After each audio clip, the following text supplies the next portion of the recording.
ایک بھکاری کا عجیب واقعہ۔ ایک صاحب کہتے ہیں کہ ایک دفعہ میں ملتان میں حضرت بہاؤالدین زکریا رحمۃ اللہ علیہ کی مزار کی زیارت کرنے کے لیے حاضر ہوا۔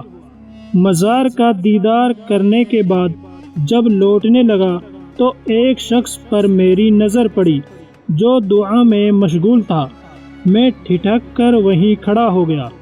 دراز قد مگر بدن نہایت ہی کمزور اور چہرے پر اداسی چھائی ہوئی تھی۔ میرے چونک کر کھڑے ہونے کی وجہ یہ تھی کہ اس کے گلے میں پانی کا ایک ڈول لٹکا ہوا تھا جس میں اس نے اپنے دائیں ہاتھ کی انگلیاں ڈبو رکھی تھی۔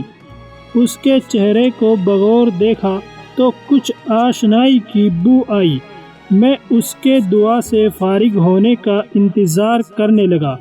جب اس نے دعا ختم کی تو میں نے اس کو سلام کیا۔ اس نے سلام کا جواب دے کر میری طرف بغور دیکھا اور مجھے پہچان لیا۔ لمحہ بھر کے لیے اس کے سوکھے ہونٹوں پر پھیکی سی مسکراہٹ آئی، پھر حسب سابق وہ اداس ہو گیا۔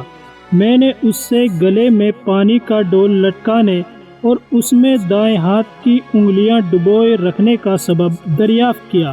اس پر اس نے ایک آہ سرد کے ساتھ دل پر درد سے کھینچنے کے بعد کہنا شروع کیا کہ میری ایک چھوٹی سی پرچون کی دکان تھی۔ ایک بار میرے پاس ایک بھکاری نے دستے سوال دراز کیا۔ میں نے ایک سکہ نکال کر اس کی ہتھیلی پر رکھ دیا۔ وہ دعائیں دیتا ہوا چلا گیا۔ پھر دوسرے دن بھی آ گیا اور اسی طرح سکہ لے کر چلتا بنا۔ اب وہ روز روز آنے لگا اور میں بھی کچھ نہ کچھ اس کو دینے لگا۔ کبھی کبھی وہ میری دکان پر تھوڑی دیر بیٹھ جاتا اور دکھ بھرے افسانے مجھے سنانے لگتا۔ اس کی غم بھری داستانیں سن کر مجھے اس پر بڑا ترس آیا اور یوں مجھے اس سے کافی ہمدردی ہو گئی اور ہمارے درمیان ٹھیک ٹھاک یارانہ قائم ہو گیا۔ دن گزرتے رہے۔ ایک بار خلاف معمول وہ کئی روز تک نظر نہ آیا۔ مجھے اس کی فکر لاحق ہوئی کہ ہو نہ ہو وہ بیچارہ بیمار ہو گیا ہے، ورنہ اتنے ناگے تو اس نے آج تک نہیں کیے تھے۔ میں نے اس کا گھر تو دیکھا نہیں تھا، البتہ اتنا ضرور معلوم تھا کہ وہ شہر کے باہر ویرانے میں ایک جھونپڑی میں تنہا رہتا ہے۔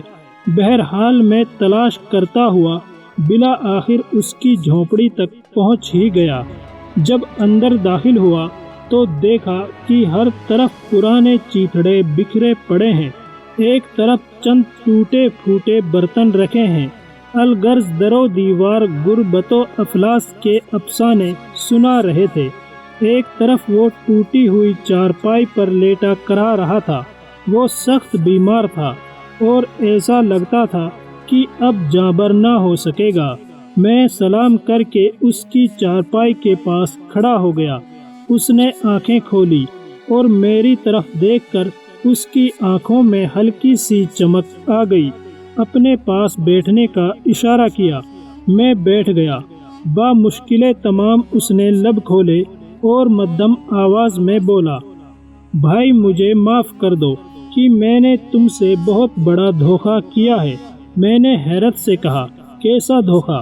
کہنے لگا، میں نے تم کو اپنے دکھ درد بھرے جتنے بھی افسانے سنائے وہ سب کے سب من گھڑنت تھے، اور اسی طرح گھڑی ہوئی داستانیں سنا سنا کر میں لوگوں سے بھیک مانگتا رہا۔ اب چونکہ بچنے کی بظاہر کوئی امید نظر نہیں آتی، اس لیے تمہارے سامنے حقائق کا انکشاف کیے دیتا ہوں۔ میں متوسط گھرانے میں پیدا ہوا تھا، شادی بھی کی، بچے بھی ہوئے۔ میرا کمانے کو جی نہیں چاہتا تھا۔ اس کے بعد میں کام چور ہو گیا اور مجھے بھیک مانگنے کی لت پڑ گئی۔ میری بیوی کو اس پیشے سے سخت نفرت تھی۔ اس سلسلے میں اکثر ہماری لڑائی ہوتی رہتی۔ رفتہ رفتہ بچے جوان ہوئے۔ میں نے ان کو اعلیٰ درجے کی تعلیم دلوائی تھی۔ ان کو بڑی بڑی ملازمتیں مل گئی تھی۔ اب بچے بھی مجھ پر خفا ہونے لگے۔ ان کا پہم اصرار تھا کہ میں بھیک مانگنا چھوڑ دوں، لیکن میں عادت سے مجبور ہو گیا تھا۔ مجھے دولت سے بے حد پیار ہونے لگا تھا اور بغیر محنت کی آتی ہوئی دولت کو چھوڑنا نہیں چاہتا تھا۔ آخر کار ہمارا اختلاف بڑھتا گیا اور میں نے بیوی بچوں کو خیر باد کہہ کر اس ویرانے میں جھونپڑی باندھ لی۔ اتنا کہنے کے بعد اس نے چیتڑوں کے ایک ڈھیر کی طرف جو جھونپڑی کے ایک کونے میں تھا اشارہ کرتے ہوئے کہا کہ یہاں سے چیتڑے ہٹاؤ، اس کے نیچے تمہیں 4 بوریاں نظر آئیں گی، ان میں سے ایک بوری کا منہ کھول کر دیکھو۔ چنانچہ میں نے ایسا ہی کیا۔ میں نے جو ہی بوری کا منہ کھولا تو میری آنکھیں پھٹی کی پھٹی رہ گئی۔ اس بوری میں نوٹوں کی گڈیاں تہہ در تہہ رکھی ہوئی تھی اور یہ ایک اچھی خاصی رقم تھی۔ اب وہ بھکاری مجھے بڑا پراسرار لگ رہا تھا۔ وہ کہنے لگا، یہ 4 بوریاں اسی طرح نوٹوں سے بھری ہوئی ہیں۔ میرے بھائی دیکھو، میں نے تم پر اعتماد کر کے اپنا سارا راز فاش کر دیا ہے۔ اب تم کو میری وصیت پر عمل کرنا ہوگا، کرو گے نا؟ میں نے حامی بھر لی تو اس نے کہا، دیکھو، میں نے اس دولت سے بے انتہا پیار کیا ہے، اسی کی خاطر اپنا بھرا گھر اجاڑا، نہ کبھی اچھا کھایا نہ ڈھنگ کا لباس پہنا، بس اس کو دیکھ دیکھ کر خوش ہوتا رہا۔ پھر اس نے تھوڑا رک کر کہا، ذرا نوٹوں کی چند گڈیاں تو اٹھا کر مجھے دو تاکہ انہیں تھوڑا پیار کر لوں۔ میں نے بوری میں سے چند گڈیاں نکال کر اس کی طرف بڑھا دی۔ اس کی آنکھوں میں ایک دم چمک آ گئی اور اس نے اپنے کانپتے ہوئے ہاتھوں سے انہیں لے لیا اور اپنے سینے پر رکھ دیا اور باری باری گڈیوں کو چومنے لگا۔ ہر ایک گڈی کو چومتا اور آنکھوں سے لگاتا جاتا اور کہتا جاتا کہ میری وصیت خاص وصیت ہے اور اس کو تمہیں پورا کرنا ہی پڑے گا، اور وہ وصیت یہ ہے کہ میری زندگی بھر کی پونجی یعنی ان 4 نوٹوں کی بوریوں کو تمہیں کسی طرح بھی میرے ساتھ دفن کرنا ہوگا۔ میں نے وعدہ کر لیا۔ وہ نہایت حسرت کے ساتھ نوٹوں کو چوم رہا تھا کہ اچانک اس کے حلق سے ایک خوفناک چیخ نکل کر فضا کی تنہائیوں میں گم ہو گئی۔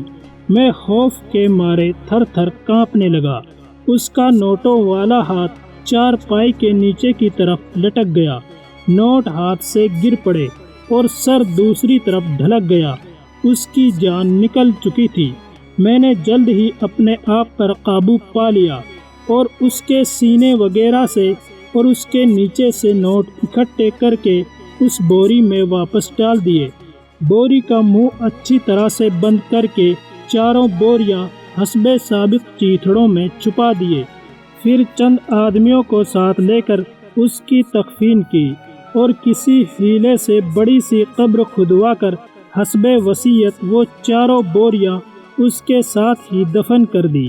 کچھ عرصے بعد مجھے کاروبار میں خسارہ ہونا شروع ہو گیا اور نوبت یہاں تک آ گئی کہ میں اچھا خاصا مقروض ہو گیا۔ قرض خواہوں کے تقاضوں نے میرے ناک میں دم کر دیا۔ ادائے قرض کی کوئی سبیل نظر نہیں آ رہی تھی۔ ایک دن اچانک مجھے اپنا وہی پرانا یار پر اسرار بھکاری یاد آ گیا اور مجھے اپنی نادانی پر رہ رہ کر افسوس ہونے لگا کہ میں نے اس کی وصیت پر عمل کر کے اتنی ساری رقم اس کے ساتھ کیوں دفن کر دی۔ یقیناً مرنے کے بعد اسے قبر میں اس کے مال نے اسے کوئی نفع نہیں دینا تھا۔ اگر میں اس مال کو رکھ لیتا تو آج ضرور مالدار ہوتا۔